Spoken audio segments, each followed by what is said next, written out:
хотела с ним развестись еще 2 года назад. И до того, как мы с ним съехались. Вот. И хорошо, что тогда нашелся человек, как бы один, который как бы стал помогать мне вот в этом деле, в разводном. Вот. Но потом как бы получилась там другая ситуация. То есть мы съехались с мамой, и с ним мы сошлись. Вот. Произошло это как раз после того, когда вот я рассказывала, когда я сняла платок и устроилась на работу, он меня выгнал из дома. Я уже рассказывала в одном из видео. Вот. И он меня выгнал из дома. И я тогда ушла к маме, вот, соответственно, с той работы, на которой я работала, маркетинговым, то есть менеджером по маркетингу, соответственно, зарплата была очень маленькая, одна бы я, конечно, ничего не потянула. И когда я переехала к маме, то есть мне пришлось, потому что я, кстати, хотела показать, сделать такой экскурс по квартире. Я просто хотела сказать, что конкретно мой муж купил в эту квартиру. Потому что когда, наверное, 3,5 года назад мой папа продал квартиру, и он мне привез сюда, когда он приезжал, он привез мне 18 тысяч долларов. Вот. И на тот момент мы жили также в съемной квартире. Мебели у нас своей не было. Вот, там была в этой квартире мебель. То есть, кроме того, Мухаммед еще не купил никакой мебели у нас.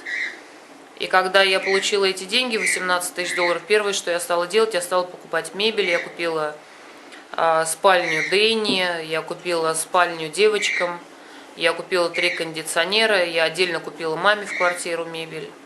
Маме купила кондиционер. Одежду, конечно, то, чего не было.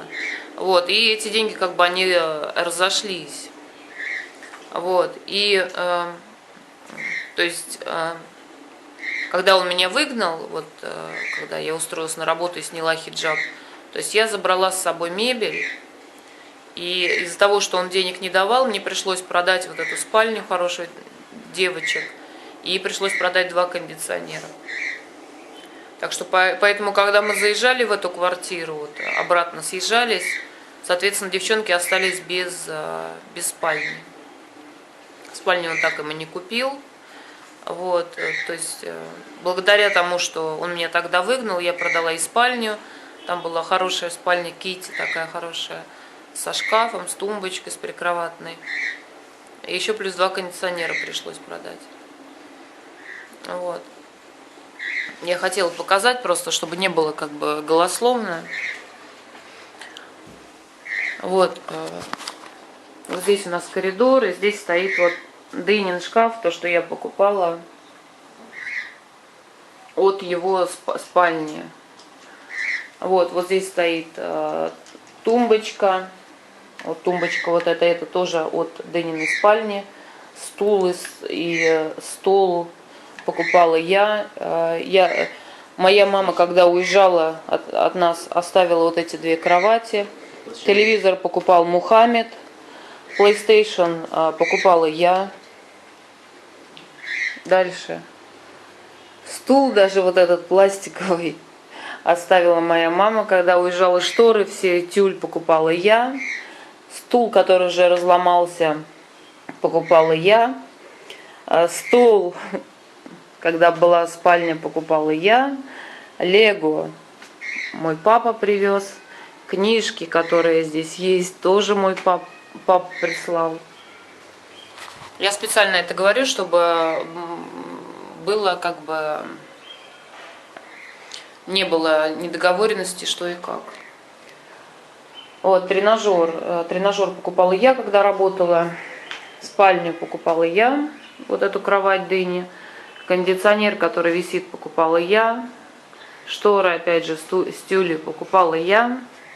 Стол Дэнни покупала я. Стул оставила моя мама. Лампа там покупала я. Ковер даже покупала я. Что у нас дальше? Следующая какая у нас комната?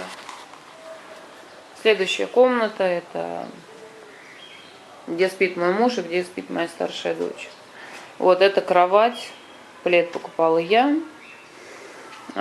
Кровать покупал Мухаммед. Шкаф покупал. Половину за него отдавала моя мама, половину за него отдавал Мухаммед. Ковер покупала я. Вот такая ситуация по поводу мебели. Вот. Была еще целая детская спальня девчачья, очень хорошая, с трехстворчатым шкафом, с кроватью. Прекрасные я покупала такие вот очень толстые матрасы, очень хорошие. То есть они были на каждой кровати. Было еще 2 кондиционера, которые я продала. Вот. И это то, что куплено в доме и где мы живем. Вот. Дальше что? Плита это покупал Мухаммед, стиральная машина покупал Мухаммед, микроволновку покупала я. Холодильник последний раз, когда мы съезжались, покупал Мухаммед, покупал на мое имя. Вот такая ситуация, то есть можно понять, кто и что покупал в дом. Вот специально это говорю, чтобы осталось какое-то видеосвидетельство того, что на самом деле в доме, как бы чтобы, не описать всю мебель, а именно чтобы показать заранее. Соответственно, все чеки у меня сохранились на всю мебель. Вот, так получилось, кстати, я и не думала, но вот они у меня сохранились, и уже сейчас я их, соответственно, под замком храню, уже когда ситуация вся понятная стала. Вот это то, что касаемо мебели и как мы живем, потому что меня многие просили сделать тур по квартире, как бы не было особой причины делать туров никаких, вот, поэтому вот сейчас я показала вам, то есть спальных мест не так уж много, то есть спальные места только 2, и, соответственно, вот Дэнни спит на своей кровати, Малик с ним спит иногда, Мухаммед спит на той кровати, и я сплю, иногда подкладываюсь к Дэнни туда на кровать, иногда сплю вот на подушках, беру подушки с кровати, снимаю и сплю на них. Это реальная ситуация, в которой мы живем. У Мухаммеда всегда был расчет на то, что будет что-то приходить с нашей семьи, что-то какое-то, то есть, когда мы съезжали с мамой, даже после того, как он меня выгнал, когда я ушла к маме, когда мы съезжались, он сначала работал. После того, как мы съехали с моей мамой, он уволился с работы и не работал. Деньги он приносил, я не знаю, кто там ему давал, мама, там папа. Брат его у него работает в Саудовской Аравии. Но он 10 месяцев, он так как раз тогда не работал. Вот, и мама в жутком была состоянии, она говорит, что как так можно, что он не работает. У нас мужчины всегда в семье все работали.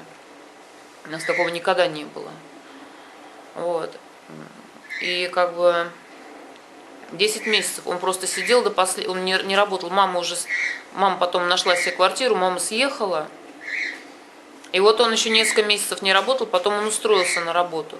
И дело в том, что пока вот мы жили с мамой моей, Мухаммед поссорился с моей мамой, и они не разговаривают. Вот они уже, наверное, в этом Рамадане уже будет 2 года, как они не разговаривают. То есть это было очень тяжело, когда мы жили вместе с мамой. То есть это было, наверное, там год с лишним мы прожили вместе. И когда вот 2 человека вместе живут, они не разговаривают вообще. Было очень морально тяжело.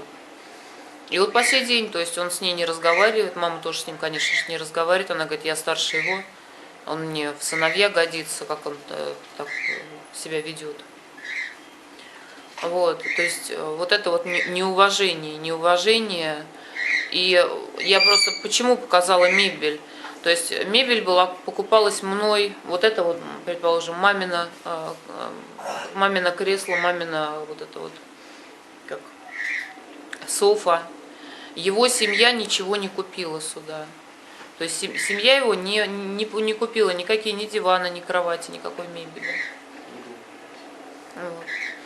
Вот, чтобы просто были в курсе, какая ситуация, на всякий случай. Вот, и это началось не только вчера, или там, предположим, или сегодня.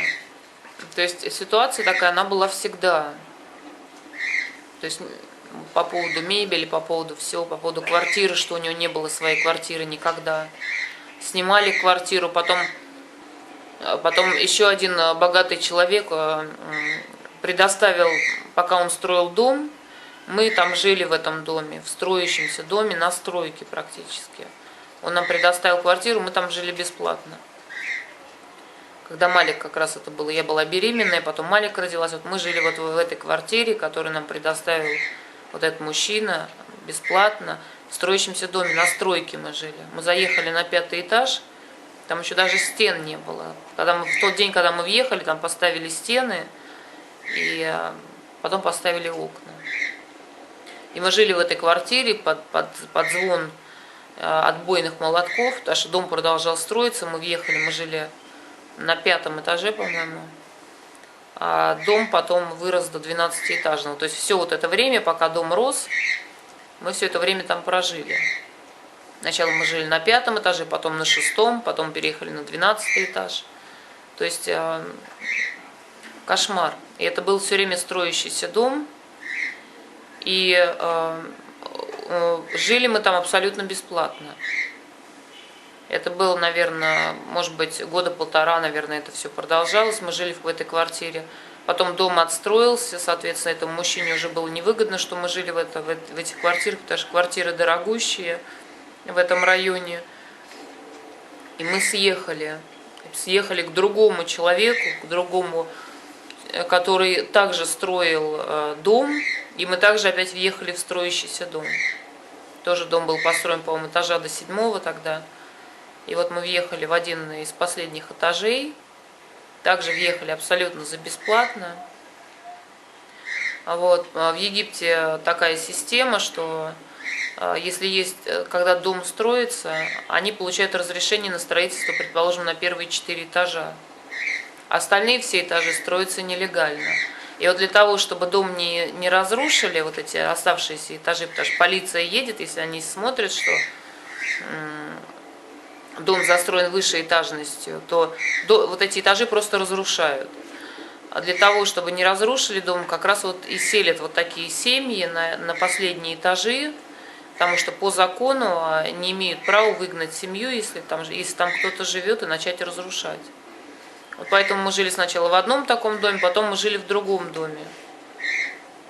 Тоже, наверное, это было года 2, наверное, мы там прожили, может быть, и больше даже. Вот. И у Мухаммеда просто такая привычка, я просто к чему это говорю, все время жить за бесплатно где-то. То есть ему жена досталась за бесплатно, дети за бесплатно, всякие различные люди там предоставляют квартиры, мы там живем за бесплатно. Поэтому я не хочу его поддерживать. Почему пришло решение развестись с ним? Потому что все это время, что мы с ним живем, все время как-то старались, договаривались, то есть я пыталась разговаривать с людьми, там договариваться.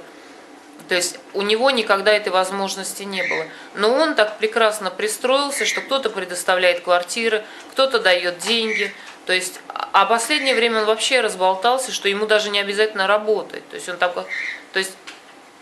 рассчитывает, то есть он подспудно все равно на что-то рассчитывает. И я не хочу ему подставлять эту подушку. Не хочу, он не заслуживает то, чтобы ему помогали. Он не заслуживает этого. Детям одно. Но он взрослый мужик, здоровый, не буду ему помогать, не хочу, чтобы ему помогали. И все. Для этих людей ничего святого нету. Нету ничего для него святого. Ни дети, ничего. И помогать я не хочу ему. Ему не хочу помогать. Я хочу развестись и жить со своими детьми. А ему помогать, подставлять подушку, как ему подставляли все эти годы, все постоянно, я не буду больше, все.